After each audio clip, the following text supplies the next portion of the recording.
Sveiki, šiandien neriame į Google Ads kampanijų, pačią esmę raktažodžių tyrimą. Tai žingsnis, nuo kurio priklauso, ar jūsų reklamos biudžetas neš pelną, ar, tiesiog taps brangiu eksperimentu. Ar pagalvojote kada, kad vienas netinkamas raktažodis gali tiesioginė prasme suvalgyti biudžetą? Absoliučiai. Tai yra fundamentalus darbas. Jo negalima praleisti pro pirštus ar daryti atmestinai. Gali turėti tobulą skelbimą, bet jei jis rodomas netiems žmonėms pagal klaidingus raktažodžius, tai tiesiog pinigai į balą. Būtent. Tai šiandienos mūsų tikslas – duoti konkrečių, praktinių patarimų verslui, kaip 2025-aisiais efektyviai tą tyringą atlikti, remiantis ir reklama internete įžvalgomis, kad tos investicijos tikrai atsipirktų. Puiku. Tai ką aptarsime? Pradėsime nuo tikslų, tada labai svarbus dalykas, ko vartotojas iš tikrųjų ieško, kokius įrankius naudoti, kodėl verta ieškoti tų, specifinių frazių, kaip pasimokyti iš konkurentų ir kaip viską nuolat gerinti. Tai gal nuo pradžių, kam ir ką norime pasiekti? Pirmiausia, aiškus tikslai. Ką mes norime pasiekti su šita kampanija? Ar kad kuo daugiau žmonių pamatytų mūsų prekės ženklą, tai būtų žinomumas. Arba gal konkrečių užklausų, potencialų klientų, vadinamųjų lydų. Taip. Arba tiesioginių pardavimų čia ir dabar. Atsakymas į šitą klausimą, jis iš esmės formuoja visą raktažodžių strategiją. Labai svarbu verslui nesimėtyti, turėti aiškų prioritetą. Ir aišku auditorija. Ne tik kas jie tokie, bet ką jie galvoja, kokie jų poreikiai, gal net problemos. Kaip jie formuluoja savo paieškas, man atrodo, čia net jei dirbi su agentūra, pats verslas turi daugiausiai įžvalgų. Tikrai taip. Nes kas geriau pažįsta klientą nei pats verslas. Ir tai mus, natūraliai veda prie kito esminio dalyko, ypač dabar paieškos ketinimo arba search intent. Jau nebeužtenka žinoti, kokius žodžius žmonės veda į Google. Reikia suprasti, kodėl. Būtent. Kodėl jie ieško? Ar jie tik renka informaciją? Pavyzdžiui, ieško, kaip prižiūrėti zomšinius batus. Tai informacinis ketinimas. Arba ieško konkrečios vietos, sakykim, batų taisykla Kaune, tai navigacinis, o verslui pats tas. Pats aukso puodas, kai jau pasiruošia pirkti. Pavyzdžiui, pirkti odinius vyriškus batus 44 dydžio. Tiksliai. Tai transakcinis ketinimas.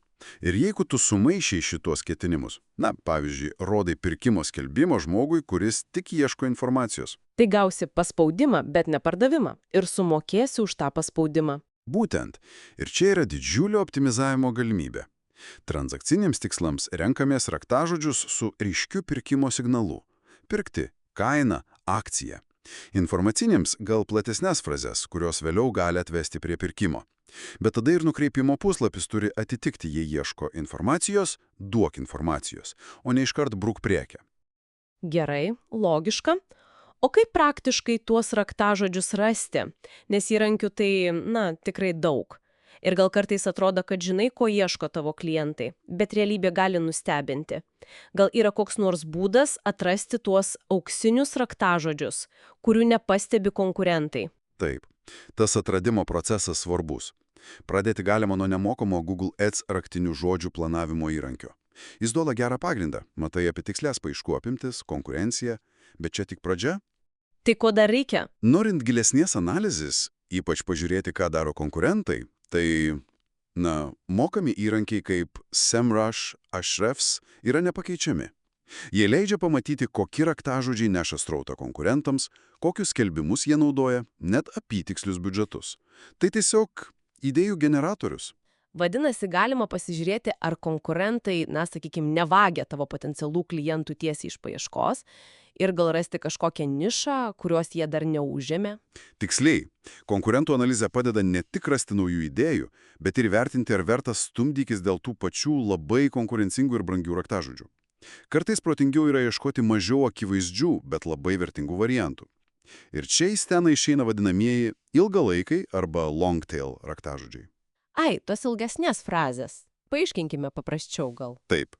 Vietoj labai bendros, pavyzdžiui, kėdės, tai būtų kažkas kaip ergonomiška biuro kėdė aukštam žmogui. Nors tokių paieškų bus mažiau. Bet tas, kas ieško, tiksliai žino, ko nori. Būtent. Jis yra daug arčiau sprendimo pirkti. Konkurencija dėl tokių specifinių frazių dažnai būna mažesnė, vadinasi, ir paspaudimo kaina gali būti palankesnė. Tai praktinis patarimas verslui. Galvokite, kaip jūsų klientas, kaip jis ar ji ieškotų labai konkretaus sprendimo savo problemai. Kuo specifiškiau, tuo geriau. Skamba kaip tikrai gera strategija, ypač mažesniems verslams galbūt. O kaip dėl automatizavimo? Minėjai šaltinius. Ten kalbama apie dinaminės paieškos skelbimo kampanijas. DSA. Kas čia per daiktas? DSA veikia šiek tiek kitaip nei įprastos kampanijos.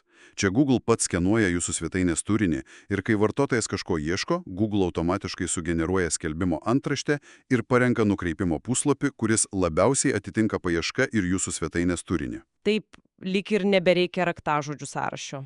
Na, ne visai. Tai puikus būdas atrasti naujų raktažodžių, apie kuriuos gal net nepagalvojai darant įprastą tyrimą. Ypač gerai veikia didelėms LP parduotuvėms su daug prekių ar svetainėms su daug turinio. Bet tai nėra rankinio tyrimo pakaitalas.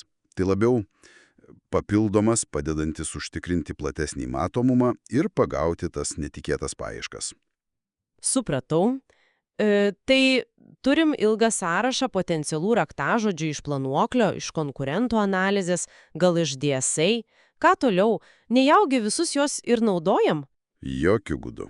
Čia prasideda kitas labai svarbus etapas – filtravimas ir nuolatinė optimizacija. Reikia labai kritiškai peržiūrėti tą sąrašą ir, tiesiog negailestingai išmesti tai, kas netinka. O kas netinka? Per platus žodžiai? Taip, per platus, galbūt visiškai nesusiję su to, ką parduodi, arba tie, kurie turi labai mažai paieškų ir tiesiog neapsimoka, arba atvirkščiai beprotiškai konkurencingi ir brangus, ne pagal jūsų biudžetą. Ir čia labai svarbus įrankis yra neigiami raktažodžiai. Ai, tiesa. Tie žodžiai, kuriuos įvedus, nenorim, kad mūsų skelbimas pasirodytų. Pavyzdžiui, jei parduodi naujus telefonus, tai neigiami būtų naudoti, remontas, dėklas galbūt. Būtent. Tai padeda išvengti tų nereikalingų paspaudimų iš žmonių, kurie ieško visai ne to. Taupo biudžetą ir didina kampanijos efektyvumą. Ir svarbiausia suprasti, tas raktažodžių sąrašas jis nėra amžinas, jį reikia nuolat stebėti. Ką reiškia stebėti? Žiūrėti, kurie veikia, kurie ne? Tiksliai. Analizuoti, kurie raktažodžiai atneša konversijas, o kurie tik švaisto pinigus. Ir tada koreguoti kažką, išjungti, gal pridėti naujų negatyvų, gal pakelti kainą veikiantiems. Rinka keičiasi, žmonių paieškos įpročiai keičiasi, tai nuolatinis procesas. Tai apibendrinant, galima sakyti, kad geras raktažodžių tyrimas yra tiesiog gyvas organizmas. Reikia strategijos, tinkamų įrankių, analizės ir nuolatinio dėmesio. Bet tai investicija, kuri padeda Google Ads kampanijoms ne šiaip veikti, o veikti efektyviai. Pasiekti tuos žmonės, kurių reikia ir galiausiai duoti rezultatą verslui. Taip. O pabaigai toks klausimas pamastymui visiems. Matome, kaip sparčiai viską keičia dirbtinis intelektas, ypač paieškoje. Vartotojų užklausos tampa vis sudėtingesnės, labiau pokalbio tipo. Kaip manote, kokie ateitis laukia pačio raktažodžio tyrimo? Ar tas raktažodžio konceptas, koks jis yra dabar, išliks toks pat svarbus, sakykime, po 5 metų?